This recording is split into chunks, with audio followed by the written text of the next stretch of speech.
Попладне во околу 14 часот и 50 минути. Пожар ги зафати кровните конструкции на куќите со број 10 и 12 на улицата Задарска во Прилеп. Во моментот на пожарот, сопственикот Диме Врглески заедно со семејството биле во куќата. Огнот го забележале соседите кои ја повикале против пожарната единица и ги известиле Врглески дека имаат пожар на нивниот кров. Според сопственикот, кој поради шок не сакаше да зборува пред камерите. Огнот најверојатно започнал кај оџакот во таванските простории, но сепак истрагата треба да потврди како точно и од каде започнал пожарот, кој за кратко време се префрлил и на соседната куќа. Вели, ко видовме одма овако позади куќата, вели, ко видовме си ми ги истрга тревото, ама горе високо. Не можевме, вели, ништо. После пожарни почна син ми рече да порачува. Чудо се случи, чудо. Луѓе во сето е чаделница, сето е утоп.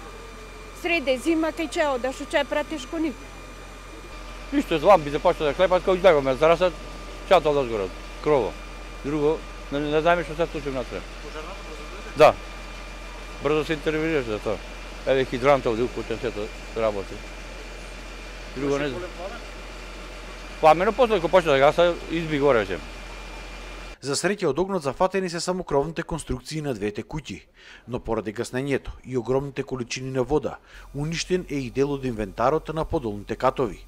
Соседите се обидуваа да спасат дел од покуќинината.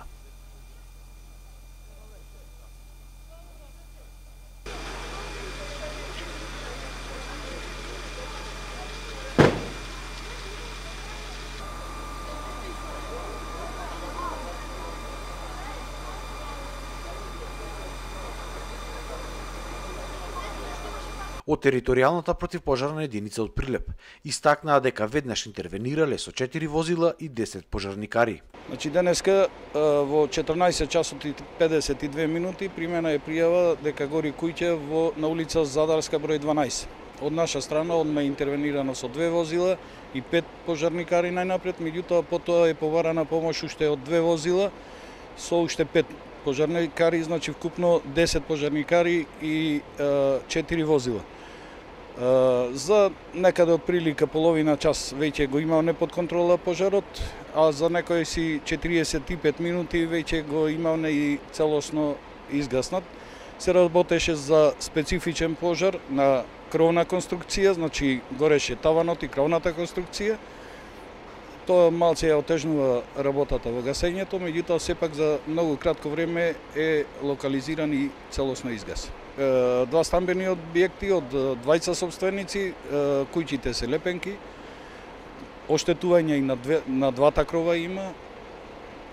Оштетувањето е само на крововите или слезене огнот и долу на спратовите? Не. Значи во таванскиот дел и кровот надолу не е дозволено да се прошири и да слезе. На лице место увид извршија и екипите на полициската станица од Прилеп и јавниот обвинител.